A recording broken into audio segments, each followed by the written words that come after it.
जय हिंद बच्चों, कैसे हो? उम्मीद करते हैं आप लोग अच्छे होंगे। प्यारे बच्चों, आज का क्लास लेकर फिर आप सबके बीच उपस्थित हो गए हैं। आज के क्लास में हम लोग अध्ययन करने वाले हैं प्रसव। इसके साथ साथ आज के क्लास में हम लोग अध्ययन करेंगे दुग्ध स्राव, यानी आज इस चैप्टर का अंतिम क्लास है। आज आपका जो मानव जन्म था, वो आज का जो क्लास छूटा हुआ था वो कंप्लीट हो जाएगा।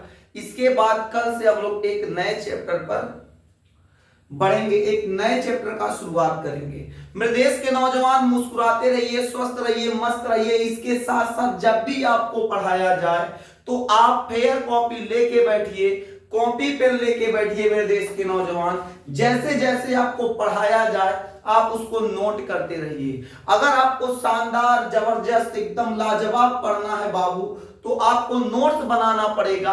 आप जब एक बेहतर नोट्स बनाओगे तो मेरे देश के नौजवान रिवीजन में सहायता मिलेगा।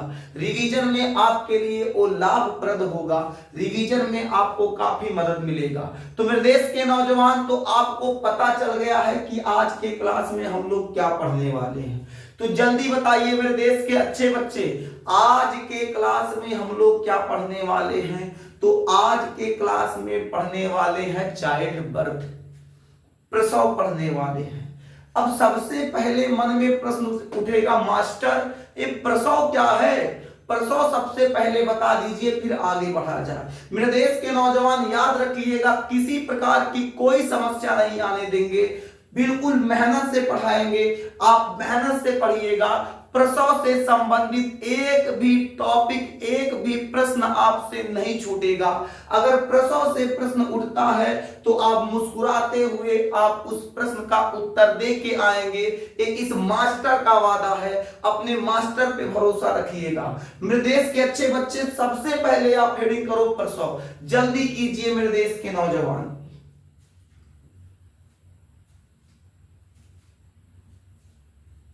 हो गया। सबसे पहले समझते हैं प्रसव क्या होता है। देखिए, गर्भाशय के अंदर जो बच्चा पल रहा है, अब उसको बच्चा कह लिया जाए या फिर शिशु कह लिया जाए, तो गर्भाशय के अंदर जो बच्चा या शिशु पल रहा है उसको बाहर निकालने की क्रिया प्रसव कहलाता है। कितना आसान है ना? कहोगे मास्टर एकदम मां कसम बहुत है आसान है। बिल्कुल आसान है। क्या कहेंगे? गर्भाशय के अंदर, गर्भाशय के अंदर से शिशु को बाहर निकालने की क्रिया को हम लोग क्या कहेंगे? प्रसव कहेंगे। तो मुस्कुराते हुए मेरे देश के नौजवान नोट कर लीजिए, प्रसव का परिभाषा क्या हो जाएगा? तो परिभाषा हो जाएगा गर्भाशय, गर्भाशय के अंदर से,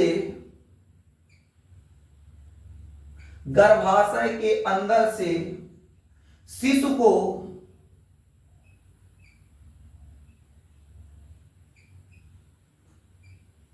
बाहर निकालने की क्रिया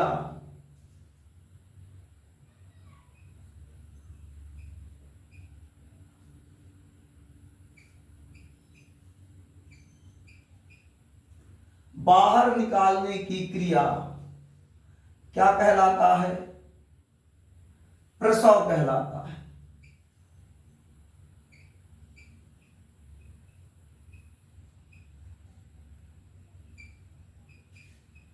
प्रसव कहलाता है। तो क्या हो जाएगा?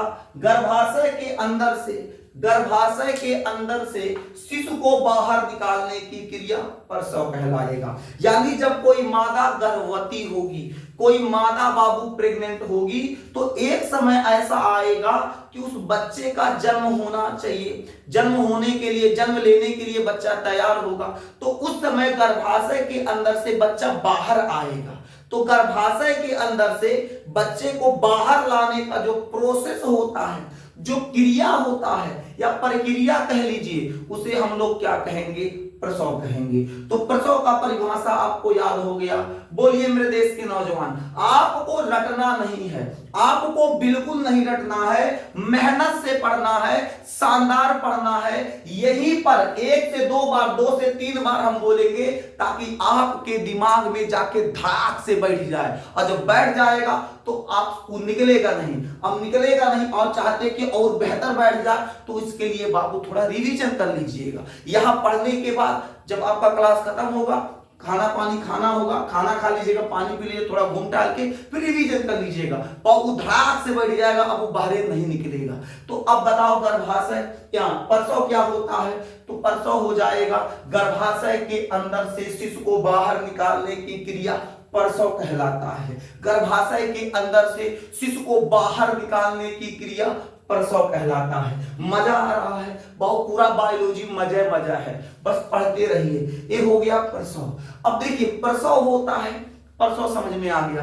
अब एक बात याद रखिएगा, बहुत लाजवाब बात बताएंगे। एक बात याद आ गया तो बता देते हैं, बहुत लाजवाब बात। बात क्या है? जब निषेचन होता है, यानी निषेचन से लेकर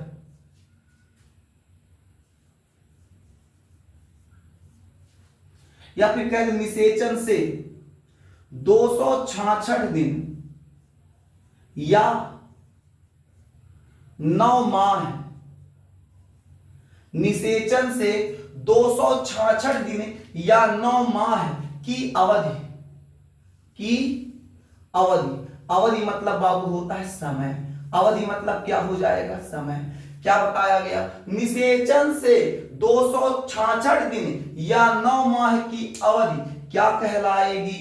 तो बाबू एक कहलाएगी गर्भावधि। क्या कहलाएगी? एक गर्भावधि कहलाएगी। यानी गर्भ की जो अवधि होती है उसी को हम लोग गर्भावधि कहते हैं। यानी आपसे पूछ लिया जाए, बताइए मेरे देश के नौजवान, गर्भावधि क्या होता है या गर्भकाल क्या होता है? तो मुस्कुरा के बताइएगा, निषेचन से लेकर 9 माह या 266 दिन का जो समय होता है उसे हम लोग गर्भावधि कहते हैं।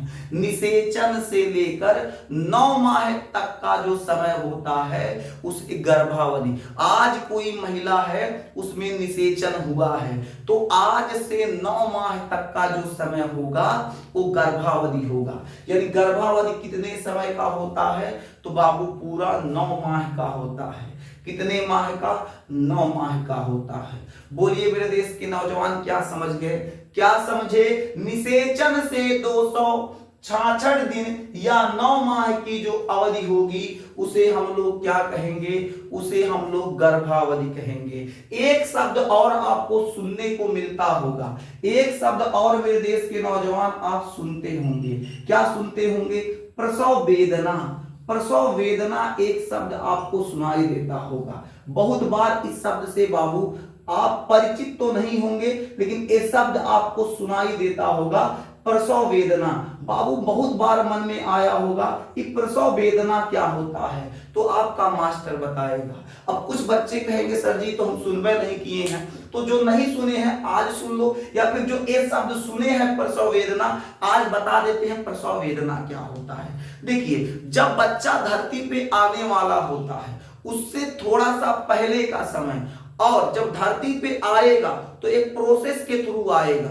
यानी जिस समय धरती पे आएगा वह समय, और आने से थोड़ा सा पूर्व यानी प्रसव से पूर्व, और प्रसव के समय, प्रसव के पूर्व, प्रसव के समय का जो दर्द होता है, जो उस समय महिला को दर्द होगा, उस दर्द को बाबू प्रसव वेदना कहते हैं। जैसे कल्पना करते हैं एक महिला का डिलीवरी होने वाला है, अब अभी डिलीवरी हुआ नहीं है, अभी हल्का हल्का दर्द शुरू हुआ, तो दर्द शुरू हो गया, दर्द हो रहा, दर्द बढ़ता जा रहा है। अब बच्चा बाहर आने की तैयारी में है, अब बच्चा कह रहा है कि हमको बाहर निकालो। अब जब बच्चा बाहर आने की तैयारी में होगा उस समय अपार दर्द होगा, बाप रे बाप, बहुत ज्यादा दर्द होगा। इतना ज्यादा दर्द होगा कि महिला की सहन शक्ति बाबू, महिला के अंदर सहन शक्ति क्षीण होने लगता है, महिला परेशान होने लगती है। उस समय इतना भयानक दर्द होता है। तो प्रसव के पहले और प्रसव के समय जब बच्चे का जन्म होगा उस समय अपार दर्द होता है। इस दर्द को बाबू वेदना कहते हैं, इस दर्द को प्रसव वेदना कहते हैं। यानी प्रसव से पूर्व और प्रसव के समय होने वाले दर्द को प्रसव वेदना कहा जाता है। प्रसव के पूर्व, प्रसव के समय होने वाले दर्द को प्रसव वेदना कहते हैं। बाबू जल्दी से नोट कर लो, जल्दी से नोट करो। क्या नोट करेंगे? प्रसव से पूर्व, प्रसव से पूर्व, प्रसव से पूर्व तथा प्रसव के समय, प्रसव के समय, प्रसव के समय, प्रसव के पूर्व तथा प्रसव के समय होने वाले दर्द को, होने वाले दर्द को, होने वाले दर्द को प्रसव वेदना कहते हैं, प्रसव वेदना कहते हैं। क्या कहते हैं मेरे देश के नौजवान? प्रसव वेदना कहते हैं। हाँ, नोट हो गया? वाह रे मेरे देश के नौजवान, बहुत अच्छे, मेहनत से पढ़िएगा, अच्छे से पढ़िएगा, एकदम माँ कसम इतना जबरदस्त पढ़िए कि नंबर एकदम बहुत जबरदस्त आए, इतना ज्यादा नंबर आए कि परिवार बेचारा सोच सोच के परेशान हो जाए कि हमारा लड़का का नंबर कम, इतना कम कैसे आ गया, ई इसके पास पढ़ रहा था, इसका नंबर इतना ज्यादा कैसे आ गया। ठीक है ना, एकदम मेहनत से पढ़िएगा, इतना लाजवाब पढ़िएगा। जब आप परीक्षा हॉल में बैठिए तो कलम की स्पीड एकदम सरसरा के चले, कलम रुकना नहीं चाहिए, पूरा 3 घंटा 15 मिनट दाब के लिखिए। और लिख के बाबू जब बाहर आइए कॉलर खड़ा करके, भाई साहब हमारा तो 70 में 70 हुआ है, अब टेंशन नहीं है, कितनों काटेगा, 1 नंबर काटेगा 69 तो मिल ही जाएगा। ई वाला फील आना चाहिए। समझ में आया कि नहीं? हाँ, मेहनत से पढ़िए। तो अभी आपको बताया गया प्रसव वेदना क्या होता है, जल्दी बताओ प्रसव वेदना क्या होता है। तो प्रसव से पूर्व तथा प्रसव के समय होने वाले दर्द को प्रसव वेदना कहते हैं। अब बाबू याद रखिए, ये जो प्रसव है, ये जो प्रसव है, चाइल्ड बर्थ प्रसव, ये जो प्रसव है बाबू, इसे बाबू इसकी 3 अवस्थाएं, इसकी 3 स्टेज होती हैं, इसकी 3 अवस्थाएं होती हैं। पहला first stage, second stage, third stage. अब कहेंगे फर्स्ट स्टेज बाबू, इसको क्या कहेंगे?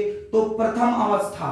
क्या कहेंगे? प्रथम अवस्था। अवस्था बाबू मेरे देश के नौजवान, ये जो प्रसव होता है उसकी 3 अवस्थाएं, जो पहली अवस्था होगी उसको प्रथम अवस्था, इसके बाद द्वितीय अवस्था, द्वितीय अवस्था, अवस्था लिख देते हैं। क्या मास्टर भूल जा रहे हो?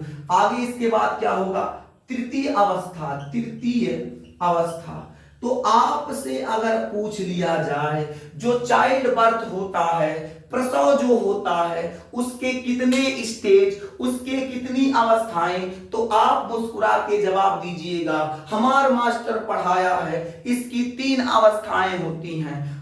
पूछा जाएगा कौन कौन, जरा बताओ प्रसव की तीनों अवस्थाएं कौन कौन? कहिएगा एकदम आसान है, प्रथम अवस्था, द्वितीय अवस्था, तृतीय अवस्था। प्रथम अवस्था, द्वितीय अवस्था, तृतीय अवस्था, प्रथम अवस्था, द्वितीय अवस्था, तृतीय अवस्था। समझ में आ गया?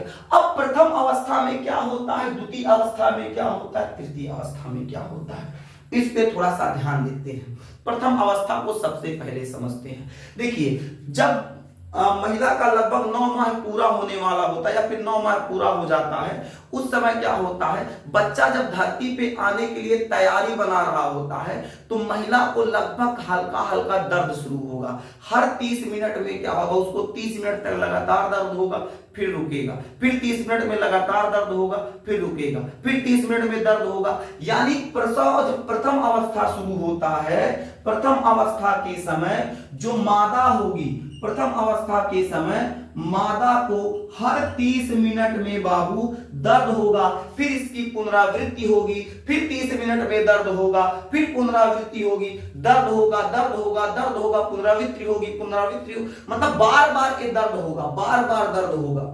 तो कहने का मतलब 30 मिनट में दर्द होगा, फिर शांत होगा, फिर दर्द होगा, फिर शांत होगा, फिर दर्द होगा, फिर शांत होगा। अगर ऐसा लक्षण दिखाई दे रहा है तो समझ में आ जाना चाहिए भाई साहब ये प्रथम स्टेज है, मतलब अब बच्चा धरती पे आने की तैयारी कर रहा है। तो प्रथम स्टेज में हर 30 मिनट में मादा को दर्द होगा, फिर दर्द शांत होगा या कम होगा, फिर दर्द होगा, फिर दर्द कम होगा, फिर दर्द होगा, फिर दर्द कम होगा। तो ऐसे लक्षण बाबू प्रथम अवस्था में दिखाई देते हैं। तो इस समय ऐसा मानना चाहिए बच्चा धरती पे आने की तैयारी कर रहा है। तो कितना समय में आ जाएगा बाबू, इसका समय क्या हो जाएगा, तो इसका समय हो जाएगा बाबू 8 से 24 घंटा। 8 से 24 घंटा के अंदर बाबू या बच्ची जो भी कह लीजिए धरती पे आ जाएंगे। यानी इसका जो समय होता है, प्रथम जो स्टेज, फर्स्ट स्टेज, प्रथम अवस्था जो होता है, एक लंबा समय होता है, लगभग 8 घंटे से लेकर 24 घंटे का समय होता है। कितना घंटा, तो 8 घंटे से लेकर 24 घंटे का समय होता है। इस बीच बच्चा कभी भी क्या द्वितीय अवस्था में आ सकता है, यानी बच्चा आगे के प्रोसेस में जा सकता है। तो हर 30 मिनट में दर्द होगा, समय क्या होगा 8 से 24 घंटा, 8 से क्या होगा 24 घंटा। ठीक है, इतना बात याद रखिएगा, इतना बात याद रखिएगा। इस समय बाबू मादा को बाबू अपार दर्द होगा।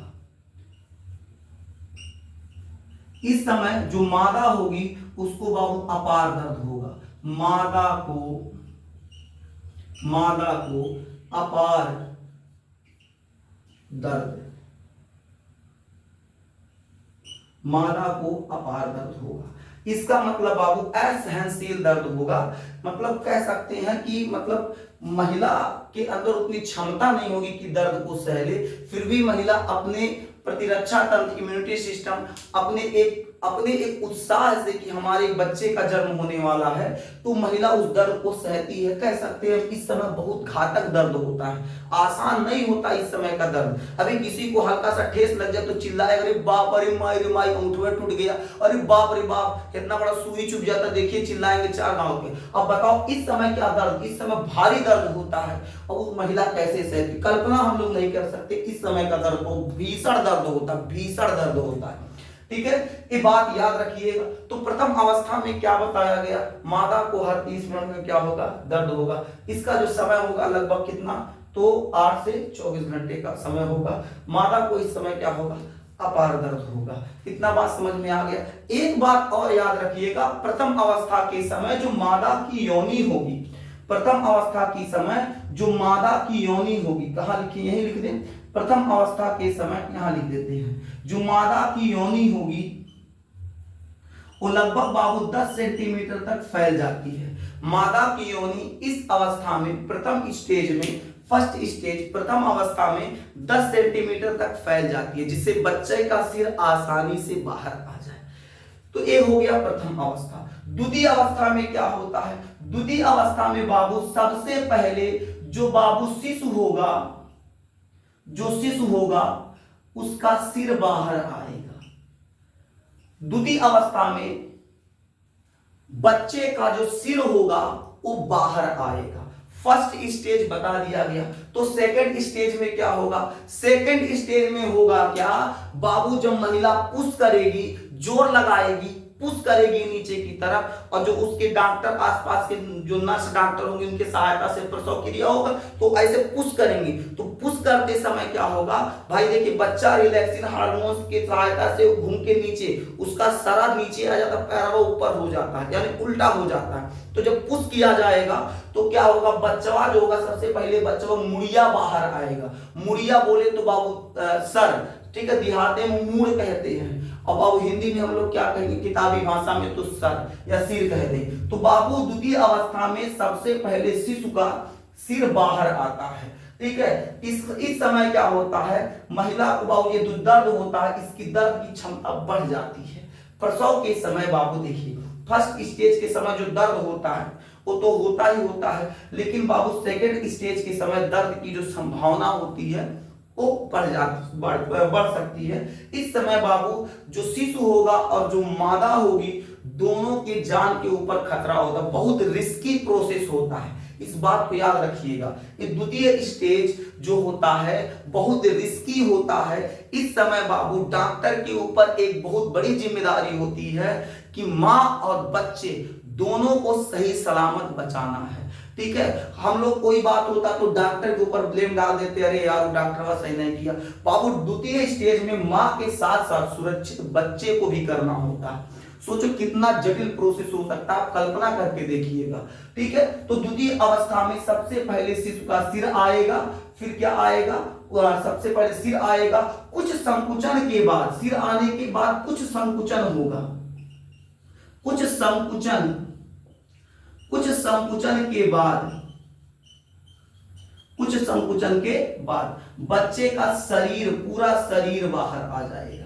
ठीक है, जब कुछ संकुचन होगा तो उसके बाद बच्चे का पूरा शरीर बाहर आएगा। पहले सर आएगा, उसके बाद धीरे धीरे धीरे धीरे धीरे धीरे बच्चे का पूरा शरीर आएगा। इस समय क्या होगा बाबू, याद रखिएगा, इस समय जो अपरा होता है, इस समय जो अपरा होगा नाभिरज्जु से जुड़ा होगा, जो अपरा होगा नाभिरज्जु से जुड़ा होगा। किससे जुड़ा होगा? नाभिरज्जु, नाभिरज्जु, जो अपरा होगा नाभिरज्जु से जुड़ा होगा।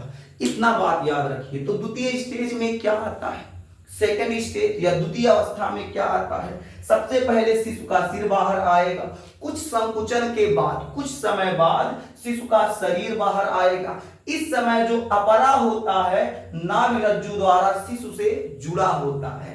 तृतीय स्टेज में क्या होता है? तृतीय स्टेज में क्या करेंगे? धारदार, धारदार,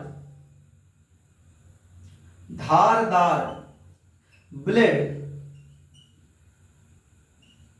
जो पत्ती होता है, पत्ती, ठीक है, धारदार पत्ती या धागे, धागे की मदद से,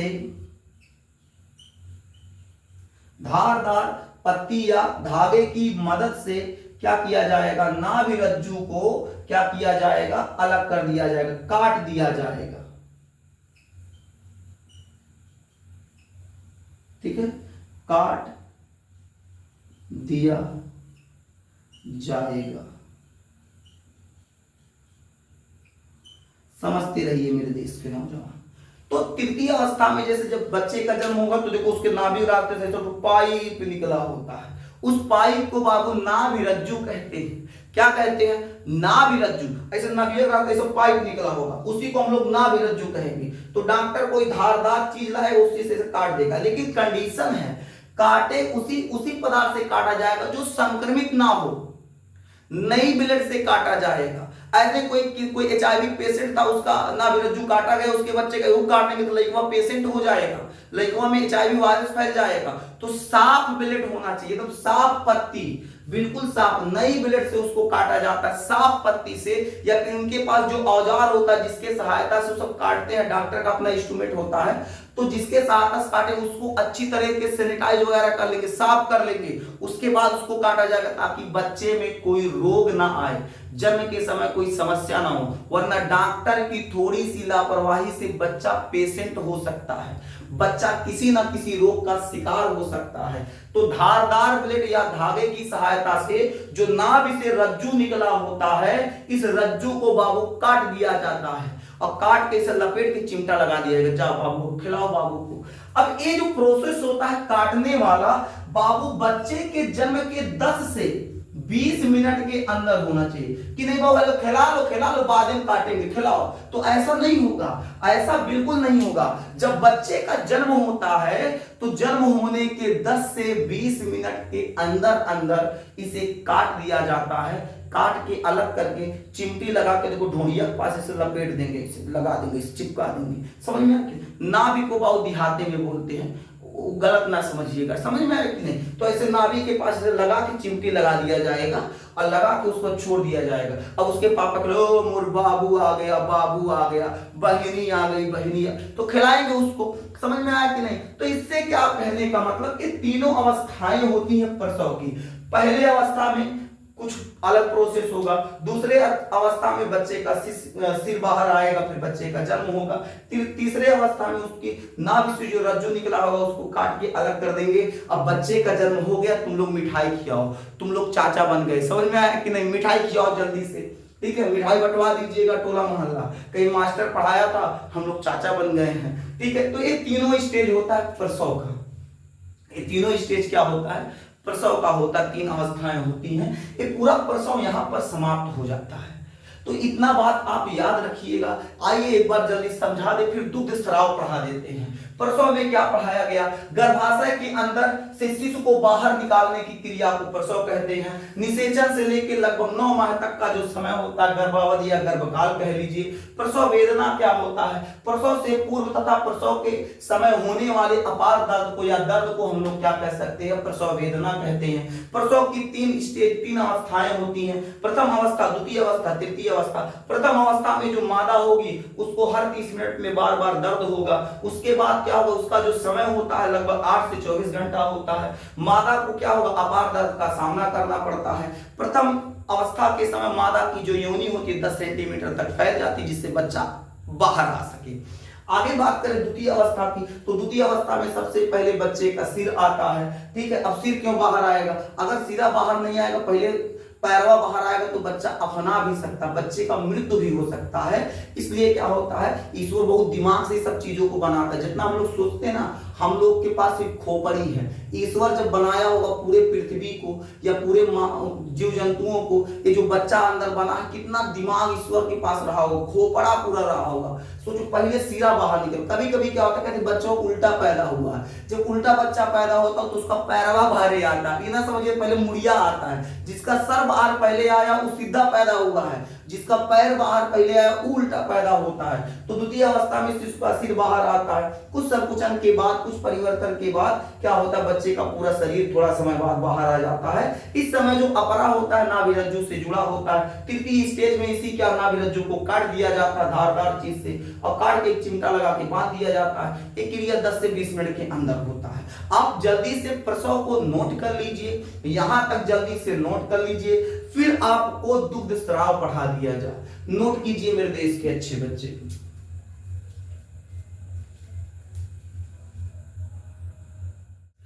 चलिए मेरे देश के अच्छे बच्चे, अब हम लोग पढ़ते हैं दुग्ध स्राव। दुग्ध स्राव, दुग्ध स्राव क्या होता है? सबसे पहले इसे समझते हैं। भाई साहब, दुग्ध स्राव क्या है? सर जी, प्रसव समझ में आ गया, अब सर जी जल्दी से बताइए दुग्ध स्राव क्या है। तो रुको जरा, सब्र करो, बता रहे हैं ना, परेशान काहे हो रहे हैं। दुग्ध स्राव क्या होता है बाबू? सुन लीजिए, जल्दी से पहले सुनिए, फिर नोट करवा देते हैं। दुग्ध स्राव क्या है? तो माता के स्तन ग्रंथियों द्वारा दुग्ध का श्रावण दुग्ध स्राव कहलाता है। ओके, वाह मास्टर, एक बार फिर से। तो माता के स्तन ग्रंथियों द्वारा, माता के स्तन में कुछ ग्रंथियां होंगी, तो माता के स्तन ग्रंथियों द्वारा दुग्ध का श्रावण दुग्ध स्राव कहलाता है। नोट कर लीजिए, तो क्या लिखेंगे? माता के स्तन ग्रंथियों द्वारा, माता के स्तन ग्रंथियों द्वारा, माता के स्तन ग्रंथियों द्वारा दुग्ध का श्रावण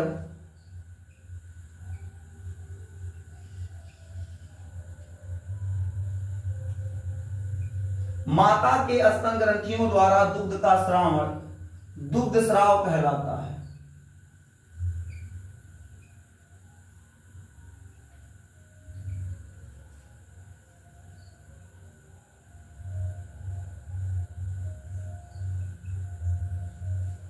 यहां दुग्ध श्रावण लिख दिए हैं, या दुग्ध श्रावण कहिए चाहे दुग्ध स्राव कहिए, ठीक है ना।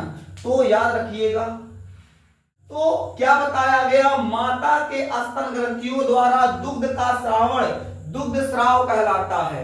मां के स्तन ग्रंथियों द्वारा दुग्ध का श्रावण दुग्ध स्राव कहलाता है। अब एक बात याद रख लीजिएगा, याद क्या रखना है? जो बाबू एस्ट्रोजन और प्रोजेस्टेरॉन, एस्ट्रोजन एस्ट्रोजन एस्ट्रोजन एवं प्रोजेस्टेरॉन प्रोजेस्टेरॉन एस्ट्रोजन एवं प्रोजेस्टेरॉन जो हार्मोन होता है, एस्ट्रोजन और प्रोजेस्टेरॉन जो हार्मोन होता है, वो मादा के स्तन ग्रंथियों में बाबू कुछ परिवर्तन करते हैं। मादा के स्तन ग्रंथियों में कुछ परिवर्तन करते हैं। परिवर्तन कौन करेगा मेरे देश के नौजवान? तो प्रोजेस्टेरॉन और एस्ट्रोजन, प्रोजेस्टेरॉन और एस्ट्रोजन नामक जो हार्मोन्स होता है, मादा हार्मोन्स होगा, ये मादा के स्तन ग्रंथियों में कुछ परिवर्तन करेगा। ये मादा के स्तन ग्रंथियों में परिवर्तन करके उनका जो आकार होगा उसके आकार में वृद्धि ला देगा, उसके आकार में वृद्धि ला देगा, जिससे उसकी कूपिकाएं बढ़ जाएंगी और कूपिकाओं के बढ़ने से ज्यादा दूध स्टोर हो पाएगा, ज्यादा दुग्ध बन पाएगा। एक सामान्य महिला में मेरे देश के नौजवान लगभग 1 से 2 लीटर दूध बनता है। जो एक सामान्य महिला होगी उसमें लगभग 1 से 2 लीटर दूध बनेगा पूरे 24 घंटे में।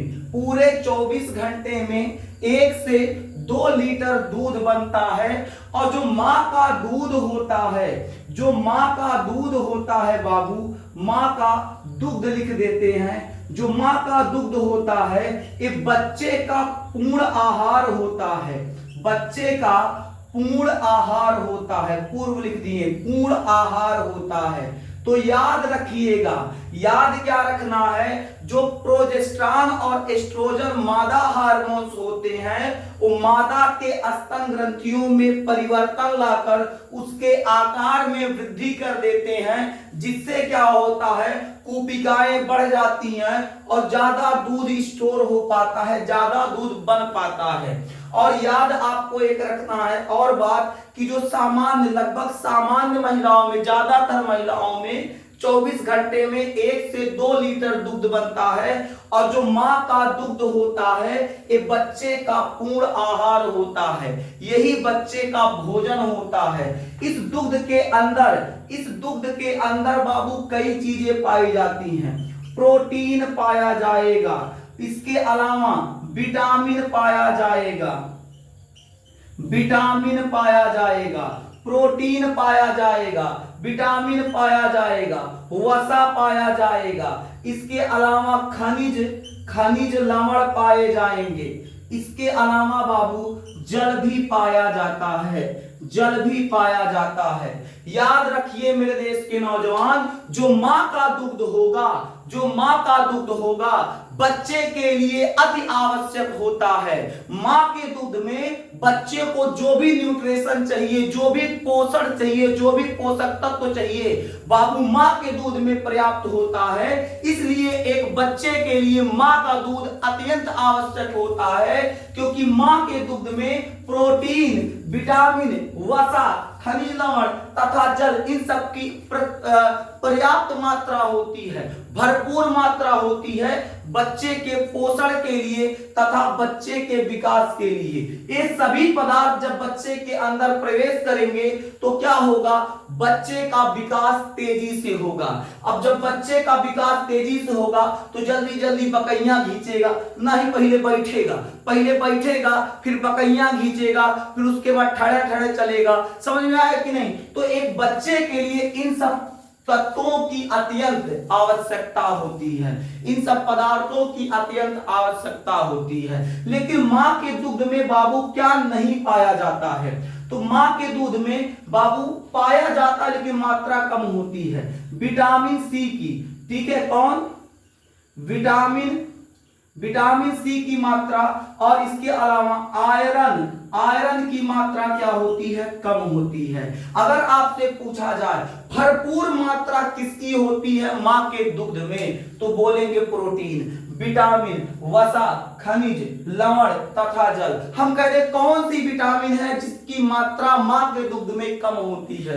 तो विटामिन सी की मात्रा बाबू माँ के दुग्ध में कम होती है, और आयरन की मात्रा भी माँ के दुग्ध में क्या होती है? कम होती है। जब कोई मादा माँ बनती है और उसका पहली बार दूध आता है, जब कोई मादा माँ बनती है उसका पहली बार दूध 24 घंटे के अंदर में जो दूध को प्रेरित करता है, जो दूध को लाने में सहायता करता है, उसे प्रोलैक्टिक हार्मोन्स कहते हैं।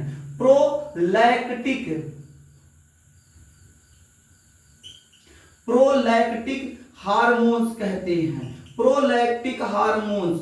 प्रोलैक्टिक हार्मोन्स की सहायता से मेरे देश के नौजवान 24 घंटे के अंदर मां में क्या होता है, दुग्ध स्राव शुरू हो जाता है। मां में दुग्ध स्राव,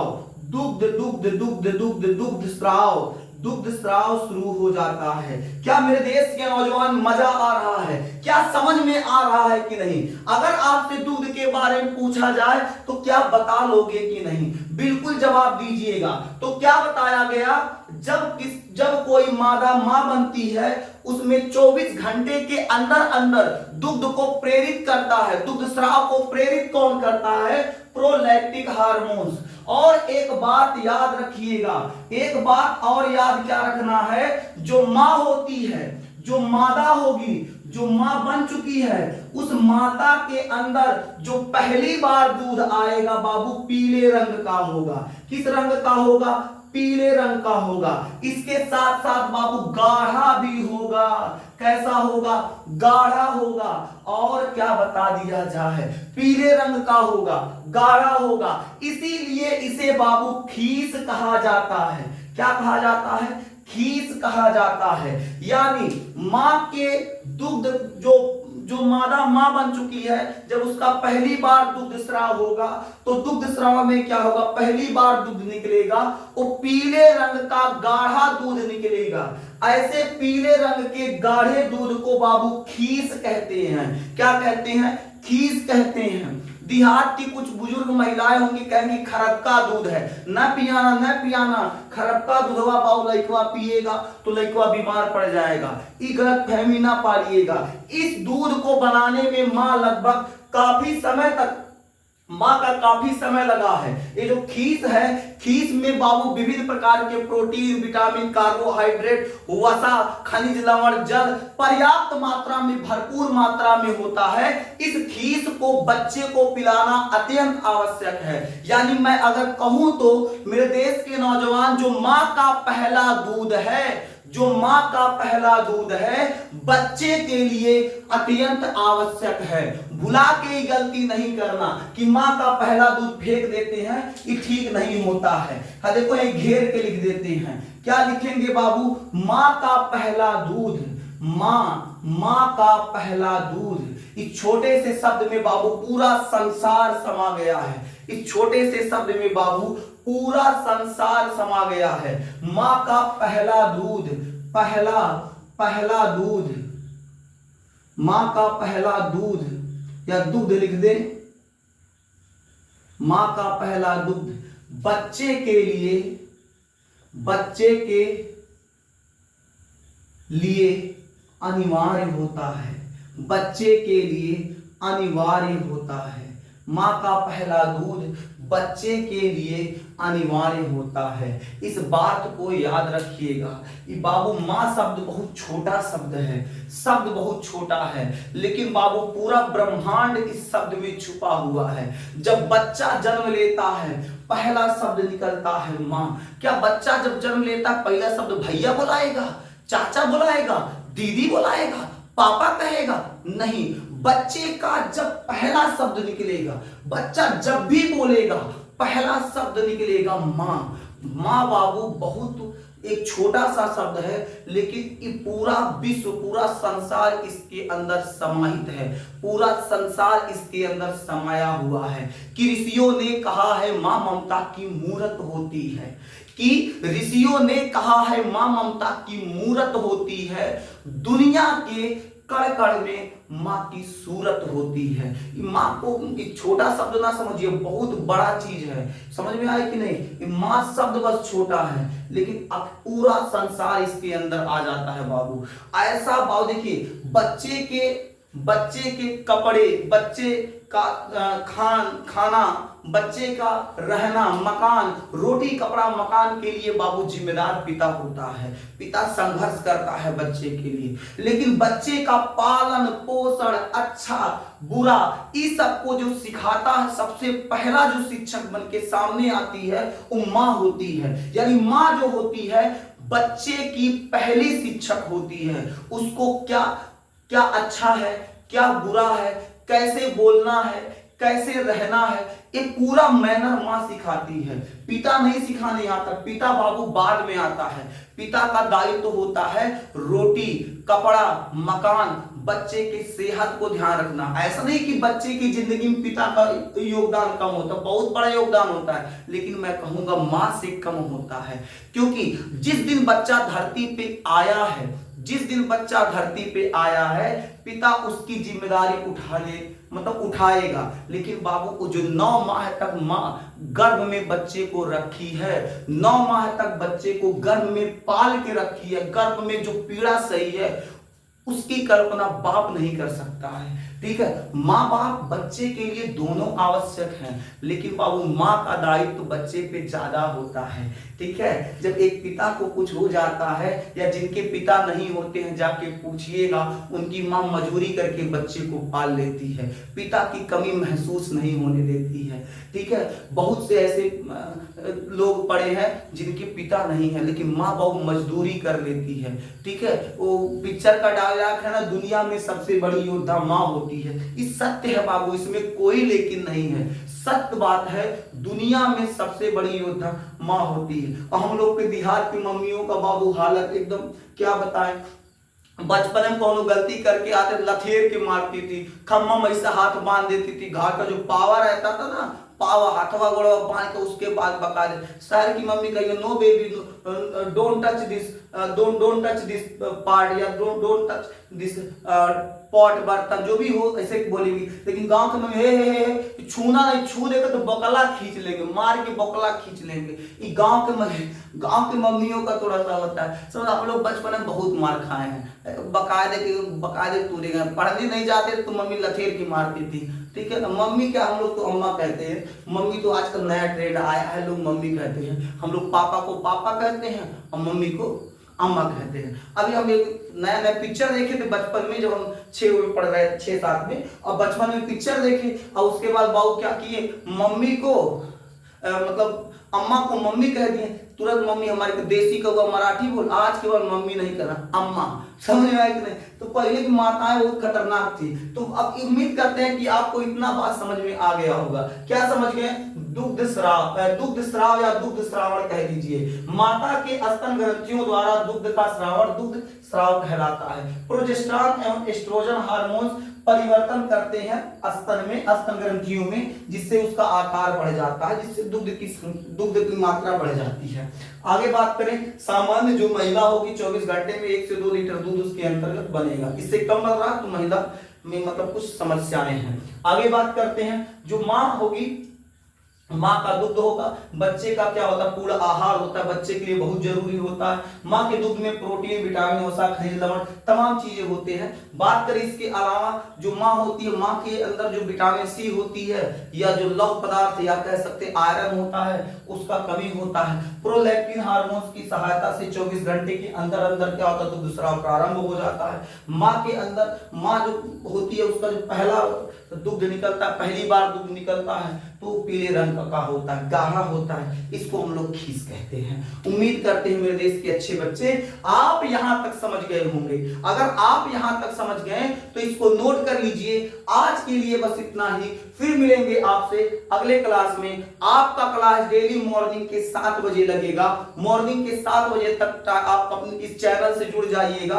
आपका ये अपना चैनल है, इस चैनल से जुड़ जाइएगा, आपको 7 बजे प्रतिदिन क्लास मिल जाएगा। तब तक के लिए जय हिंद। फिर मिलेंगे आपसे अगले क्लास में। जय हिंद।